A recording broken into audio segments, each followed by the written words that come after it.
ಅಮ್ಮನ ಕೈರುಚಿ ಚಾನಲ್ಗೆ ಸ್ವಾಗತ. ಇವತ್ತು ರಾಮನವಮಿಗೆ ಮಾಡುವಂಥ ಪ್ರತಿಯೊಬ್ಬರು ಮಾಡುವಂಥದ್ದು ಪಾನಕ ಮತ್ತು ಮಜ್ಜಿಗೆ ಮತ್ತು ಕೋಸಂಬರಿ ಮಾಡೋದು ಹಿಂಗಂತ ತೋರಿಸ್ಕೊಡ್ತೀನಿ. ನಾನು ಜೋಳದ ಕೋಸಂಬರಿ ಮಾಡ್ತಾಯಿದ್ದೀನಿ, ಸ್ವೀಟ್ ಕಾರ್ನ್ ಕೋಸಂಬರಿ. ಮೊದಲಿಗೆ ಅದು ಬೇಯಿಸ್ಕೊತೀನಿ ನೀರಲ್ಲೇ. ಇದು 1/4 kg ಇದೆ. ಇದು ಸ್ವೀಟ್ ಕಾರ್ನ್. ಇದು ಸ್ವಲ್ಪ ಉಪ್ಪು ಹಾಕ್ಕೊಳ್ಳೋಣ, ನೀರು ಹಾಕ್ಕೊಂಡು ಬೇಯಿಸ್ಕೊಳ್ಳೋಣ. ನೋಡಿ, ಕ್ಯಾರೆಟ್ ತೊಗೊಂಡಿದ್ದೀನಿ, ಅದು ತುರ್ಕೊಳ್ಳೋಣ. ಇದು ಸೌತೆಕಾಯಿ ಚಿಕ್ಕ ಚಿಕ್ಕ ಪೀಸ್ ಕಟ್ ಮಾಡ್ಕೊಳ್ಳೋಣ. ಮೇಲೆಲ್ಲ ಸುಳ್ಕೊಂಡು ಸಿಪ್ಪೆಲ್ಲ ತಿನ್ನಂಗಿದ್ರೆ ಬೇಕಾದ್ರೆ ಹಾಕೋಬೋದು. ನಾನು ಸಿಪ್ಪೆಲ್ಲ ಸುಳ್ಬಿಟ್ಟು ಹಾಕ್ತಾಯಿದ್ದೀನಿ. ತುಂಬ ಅಂದರೆ ತುಂಬ ರುಚಿ ಬರುತ್ತೆ. ಈ ಥರ ಮಾಡಿ ನೋಡಿ. ಕೋಸಂಬರಿ ಆಗಲಿ, ಮಜ್ಜಿಗೆ ಆಗಲಿ, ಪಾನಕ ಆಗಲಿ ತುಂಬ ಬೇಗ ಆಗುತ್ತೆ. ಇದು ಪ್ರತಿಯೊಬ್ಬರಿಗೂ ಗೊತ್ತಿರುತ್ತೆ. ಇದು ಎಲ್ಲರೂ ಮಾಡಿರ್ತಾರೆ, ಎಲ್ಲರ ಮನೆಗೂ ಮಾಡಿರ್ತಾರೆ. ಅದಕ್ಕೆ ನಾನು ಇವಾಗ ಲೇಟಾಗಿ ನಾನು ಅಪ್ಲೋಡ್ ಮಾಡ್ತಾಯಿದ್ದೇನೆ. ಇದನ್ನು ಸೌತೆಕಾಯಿ ಚಿಕ್ಕ ಚಿಕ್ಕ ಪೀಸ್ ಕಟ್ ಮಾಡ್ಕೊಳ್ಳೋಣ. ಇದು ಹೆಸರುಬೇಳೆ ಕೋಸಂಬರಿನೂ ಮಾಡ್ಬೋದು, ಬೇಕಾದ್ರೆ ಎಲ್ಲರೂ ಮಾಡಿರ್ತಾರೆ. ಅದಕ್ಕೆ ನಾನು ಡಿಫ್ರೆಂಟಾಗಿರಲಿ ಅಂತ ಹೇಳ್ಬಿಟ್ಟು ಸ್ವೀಟ್ ಕಾರ್ನ್ ಕೋಸಂಬರಿ ಮಾಡ್ತಾಯಿದ್ದೇನೆ. ಕ್ಯಾರೆಟು ತುರ್ಕೊಂಡಿದ್ದೀನಿ 2.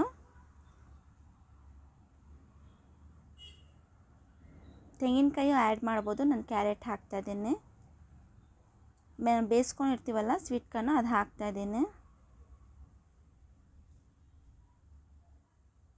ಕೊತ್ತಂಬರಿ ಸೊಪ್ಪು ಸ್ವಲ್ಪ. ಇದಕ್ಕೆ ಮೆಣಸಿನ್ಕಾಯಿ ಬೇಕಾದ್ರೂ ಹಾಕೋಬೋದು. ಮೆಣಸಿನ್ಕಾಯಿ ಬಾಯಿಗೆ ಸಿಗುತ್ತೆ, ಮಕ್ಕಳು ತಿನ್ನೋದು ಅಂತ ಹೇಳ್ಬಿಟ್ಟು ನಾನು ಪೆಪ್ಪರ್ ಪೌಡ್ರು ಆ್ಯಡ್ ಮಾಡ್ತಾಯಿದ್ದೀನಿ.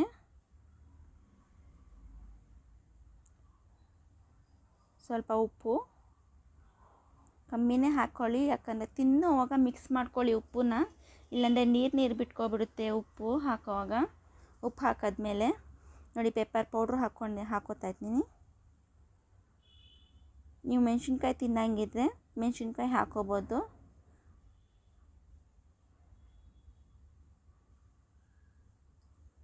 ತುಂಬ ಅಂದರೆ ತುಂಬ ರುಚಿಗಿತ್ತು ಇದು ಕೋಸಂಬರಿ. ನೀವು ಮನೆಗೆ ಟ್ರೈ ಮಾಡಿ ಹೇಗಿದೆ ಅಂತ ತಿಳಿಸಿ. ದಯವಿಟ್ಟು ಯಾರ್ಯಾರು ಹೊಸದಾಗಿ ನೋಡ್ತಾರೆ ದಯವಿಟ್ಟು ಸಬ್ಸ್ಕ್ರೈಬ್ ಮಾಡ್ಕೊಂಡು ನೋಡಿ, ಲೈಕ್ ಮಾಡಿ, ಸಪೋರ್ಟ್ ಮಾಡಿ, ಬೆಲ್ ಐಕನ್ ಆಲ್ ಅಂತ ಮಾಡ್ಕೊಳ್ಳಿ. ನಾನು ಹಾಕೋ ಪ್ರತಿಯೊಂದು ವಿಡಿಯೋ ನೋಟಿಫಿಕೇಷನ್ ನಿಮಗೆ ಫಸ್ಟ್ ಬರುತ್ತೆ. ದಯವಿಟ್ಟು ಆದಷ್ಟು ಫ್ರೆಂಡ್ಸ್ ಆ್ಯಂಡ್ ಫ್ಯಾಮಿಲಿಗೆ ಶೇರ್ ಮಾಡಿ. ಸಬ್ಸ್ಕ್ರೈಬ್ ಮಾಡ್ಕೊಂಡು ನೋಡ್ತಾ ಇರೋರಿಗೆ ತುಂಬ ತುಂಬ ಧನ್ಯವಾದಗಳು ಹೇಳ್ತೀನಿ. ಅವರಿಗೆ ನಾನು ಸ್ಟಾರ್ಟಿಂಗ್ ಟು ಎಂಡಿಂಗ್ವರೆಗೂ ದಯವಿಟ್ಟು ಏನೂ ಸ್ಕಿಪ್ ಮಾಡಬೇಡಿ. ಸ್ಕಿಪ್ ಮಾಡ್ದಿರ ನೋಡಿ ವಿಡಿಯೋನ. ನಾನು ದಾಳಿಂಬೆ ಹಣ್ಣು ಹಾಕ್ತಾಯಿದ್ದೀನಿ, ಪೊಮೊಗ್ರಾನೇಟು. ಇದು ಇದ್ದವ್ರು ಹಾಕ್ಕೋಬೋದು, ಇಲ್ಲಾಂದರೆ ಸ್ಕಿಪ್ ಮಾಡ್ಬೋದು. ನಾನು ಇತ್ತು ಅಂತ ಹೇಳ್ಬಿಟ್ಟು ಹಾಕ್ತಾಯಿದ್ದೀನಿ. ತುಂಬ ರುಚಿ ಬರುತ್ತೆ ಹಾಕಿದ್ರು. ಮತ್ತು ನಿಂಬೆಹಣ್ಣು, ಅರ್ಧ ಹೋಳು ನಿಂಬೆಹಣ್ಣು ಹಾಕ್ತಾಯಿದ್ದೀನಿ.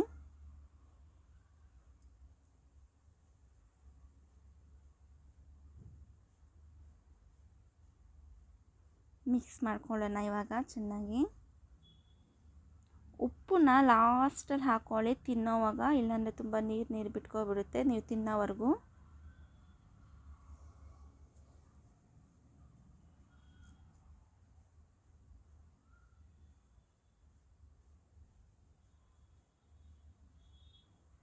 ನೋಡಿ, ಇವಾಗ ಕೋಸಂಬರಿ ರೆಡಿಯಾಗಿದೆ. ಎಷ್ಟು ಬೇಗ ರೆಡಿ ಆಯಿತು ನೋಡಿ ಕೋಸಂಬರಿ. ಹೆಸರುಬೇಳೆ ಕೋಸಂಬರಿನೂ ಮಾಡ್ಬೋದು. ನಾನು ಈ ಕೋಸಂಬರಿ ಮಾಡ್ತಾಯಿದ್ದೀನಿ. ನೆಕ್ಸ್ಟ್ ಪಾನಕ ಮಾಡ್ತಾಯಿದ್ದೀನಿ.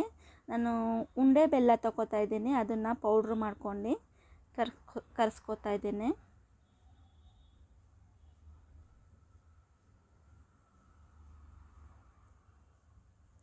ಈ ಥರ ಪೌಡ್ರ್ ಮಾಡ್ಕೊಂಡು ನೀವು ಹಾಕ್ಕೊಂಡ್ರೆ ತುಂಬ ಬೇಗ ಕರಗುತ್ತೆ. ನೀವು ಉಂಡೆ ಸ್ವಲ್ಪ ಜಜ್ಜಿಬಿಟ್ಟು ಹಾಕ್ಕೊಂಡ್ರೆ ತುಂಬ ಬೇಗ ಕರಗಲ್ಲ. ಈ ಥರ ನೋಡಿ, ಕರ್ಬೂಜನ್ನು ತಗೊಂಡಿದ್ದೀನಿ. ಕರ್ಬೂಜನ್ನು ಹಾಕ್ಕೊಳ್ಳೋಣ ಇದಕ್ಕೆ.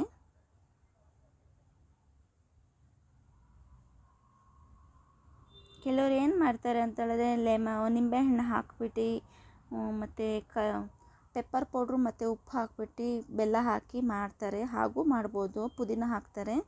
ನಾನು ಈ ಥರ ಸ್ವೀಟ್ ಪಾನಕ ಮಾಡ್ತಾಯಿದ್ದೀನಿ. ಬೆಲ್ಲ ಮತ್ತು ಕರ್ಬೂಜನ್ನು, ಏಲಕ್ಕಿ ಪೌಡ್ರು ಹಾಕೋತೀನಿ ಇವಾಗ. ತುಂಬ ಅಂದರೆ ತುಂಬ ಬೇಗ ಆಗುತ್ತೆ, ತುಂಬ ರುಚಿನೂ ಇರುತ್ತೆ. ಇದು ಹೆಲ್ತಿ ಕೂಡ. ಇದು ನೋಡಿ, ಏಲಕ್ಕಿ ಪೌಡ್ರು ಹಾಕೋತಾ ಇದ್ದೀನಿ.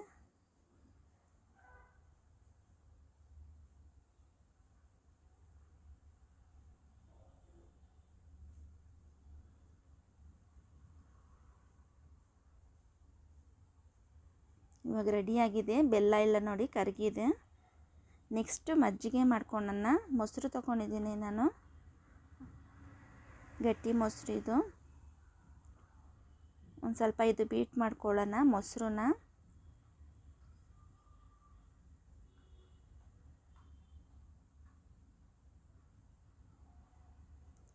ಈ ಥರ ಬೀಟ್ ಮಾಡ್ಕೊಂಡು ಮಾಡಿದ್ರೆ ತುಂಬ ಚೆನ್ನಾಗಿ ಅದು ನೀರು ಮತ್ತು ಮೊಸರು ಚೆನ್ನಾಗಿ ಹೊಂದುತ್ತೆ.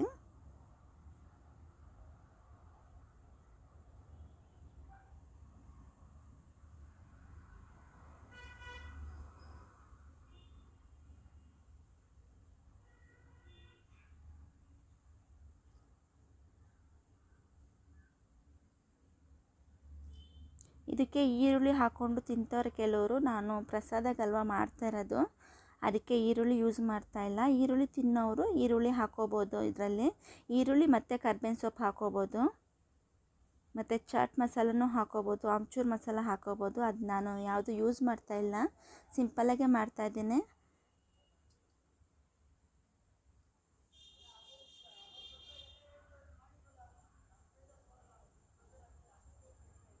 ನೋಡಿ, ಈ ಥರ ಬೀಟ್ ಮಾಡಿಕೊಂಡ್ರೆ ಮೊಸರು ಮತ್ತು ನೀರು ಚೆನ್ನಾಗಿ ಮಿಕ್ಸ್ ಆಗುತ್ತೆ. ಇಲ್ಲಾಂದರೆ ಗಂಟು ಹಂಗಂಗೆ ಇರುತ್ತೆ ಮೊಸರುದು.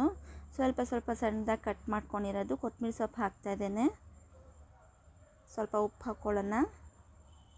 ಜೀರಿಗೆ ಪುಡಿನೂ ಮಿಕ್ಸ್ ಮಾಡ್ಕೋಬೋದು, ತುಂಬ ರುಚಿ ಬರುತ್ತೆ. ನಾನಿಷ್ಟೇ ಉಪ್ಪು ಮತ್ತು ಕೊತ್ತಂಬರಿ ಸೊಪ್ಪು ಮತ್ತು ಮಜ್ಜಿಗೆ, ಮೊಸರು ಹಾಕ್ಕೊಂಡು ನಾನು ಮಜ್ಜಿಗೆ ಮಾಡ್ತಾಯಿದ್ದೀನಿ.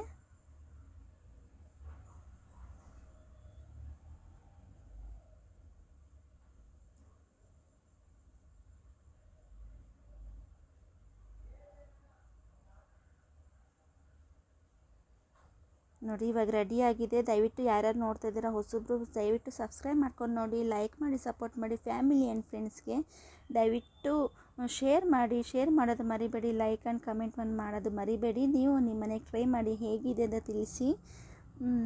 ಬೆಲ್ ಐಕನ್ ಆಲ್ ಅಂತ ಮಾಡ್ಕೊಳ್ಳಿ ದಯವಿಟ್ಟು ಎಲ್ಲರೂ. ಸ್ಟಾರ್ಟಿಂಗ್ ಟು ಎಂಡಿಂಗ್ವರೆಗೂ ಎಲ್ಲೂ ಸ್ಕಿಪ್ ಮಾಡ್ದಿರ ನೋಡಿ. ಥ್ಯಾಂಕ್ಸ್ ಫಾರ್ ವಾಚಿಂಗ್ ಎಲ್ಲರಿಗೂ.